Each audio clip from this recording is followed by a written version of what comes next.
And then you got 3.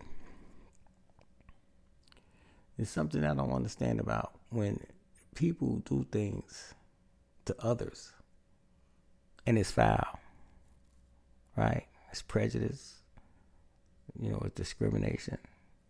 It's an infringement on other people's rights and their space.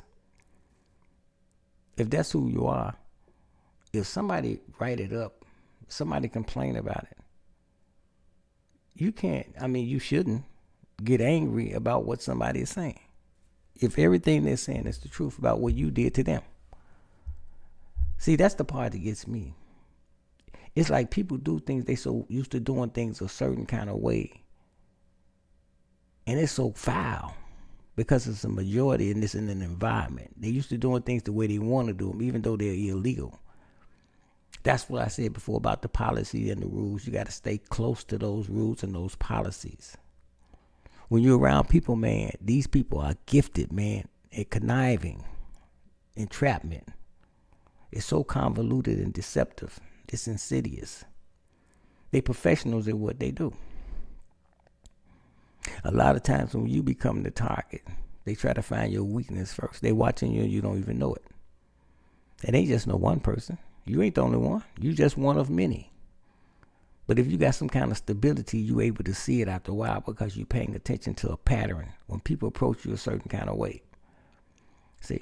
And when it's 2 or 3, it's to cover a story, just in case it get out of hand and the police show up. See?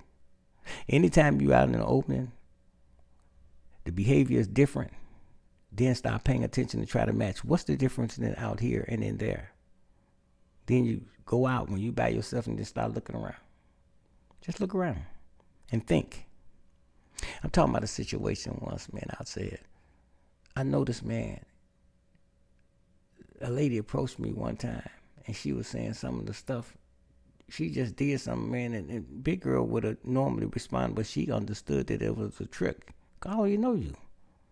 They stepped up to me. A little short, they just stepped up and stomping. And that dog ain't supposed to be here. And it's so on. I said, excuse me, man. I've been here 17 years. That dog ain't supposed to swim. And the security standing at me and security looking at each other like. And I said, man, what's your name? I don't have to tell you my name. I said, man, it's a service dog. I don't care.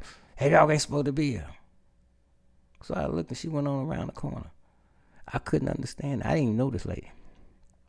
She had to be probably in her 70s or something. So I'm saying, did this just happen? Did this happen for real?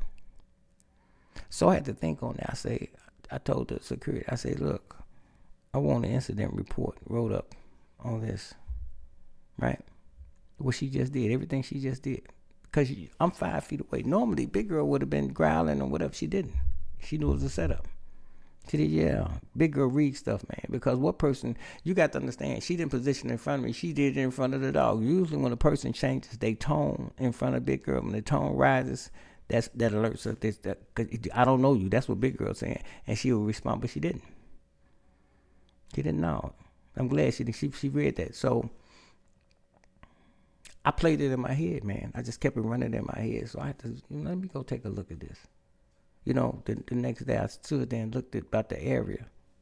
And I looked around and I looked up. The camera was right over my head. Yeah. I'm talking about state-of-the-art, high-tech cameras. I probably had to look like they got speakers in there. So it was a setup. That's the point I'm trying to say. When people do different things, they position you in a point that you'll be under a camera with you. They got 3 people to say that if something goes wrong, there'll be a witness of what happened. So you had it wrote up, yeah. I don't know if you wrote up, but I got the dates and stuff. I got a copy because I told the manager. And so the manager tell me, well, she's get a big dog. It don't make a difference, ma'am. If whatever she's scared of, you don't have a right to be walking up on anybody. You're not a facilitator. You're not an administrator. You're nobody. You're just a resident. You don't have the right to be walking up on nobody saying anything to anybody else. See, and it's supposed to be some kind of when people do that, then that means you should put statues up so people understand the law, man. When you're in federal government housing, you need to have paperwork up so people understand that the FHA, the ADA, and the ESA. You know what I'm saying? So people will know their rights and know their laws and know what they can do and what they can't do. You're supposed to, in any federal building, you're supposed to have this up, man.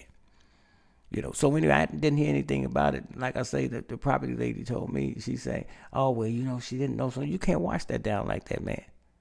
If anything, you call both of us down there, because that's letting me know that you address the issue. But when you can't just keep sweeping stuff under the rug, because people going to keep still doing what they're doing. If you're not penalizing people, man, for what they're doing, man, then they're going to keep doing it. For whatever reason, whether she slides you some money or whatever, I don't know. But people can't do things like that. That's illegal. And that's cool too. If at that level, when people go through the chain of command, because that's what we used to call it years ago, the chain of command. You starting at the bottom, man, first. And you doing everything. Now, when y'all decide to rubber stamp things, man, then that's on you, man. But because at the point that the person contact you, if you don't respond in 48 hours, then it's up to me to pursue it in a different area and go over your head. But I go more than 48 hours. I go like a week to give you time. They write you emails back and forth, write you 3, 4. If you don't respond, then I'm going to the corporate. I'm going to hire. And then you can't, that's the point. You can't get upset, man, when people complain about what you're doing to them. Because like I told you, if you don't ever say nothing and you let that stuff build up in your head, and then here it is, this thing built up, but there's no documentation of what happened that got you where you at. People, when they see you that day when you explode, that's what they understand. You explode. This motherfucker crazy. You know what I'm saying? Simple as that. They don't know what happened before that, 3 or 4 times before that, all this, because you let it build up and you never said anything about it. You never told anybody. So when the police come, all them making it look like you crazy, you going to jail for something that they did to you. You ain't did nothing, they did it to you. But you never told nobody. And that's what I'm saying. So, but now when you get to the point that when you writing corporate and you writing all these people and they getting mad at what you're saying, even though everything you're saying is the truth. But I gave you a chance to rectify it, to resolve this, and you didn't.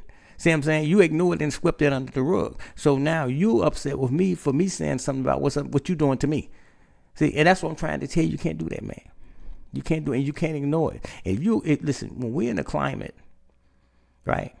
And it's predominantly, Caucasians, balanced off with, Koreans. And then you got the African Americans and the Hispanics, which is, a small percentage, probably, a really small percentage.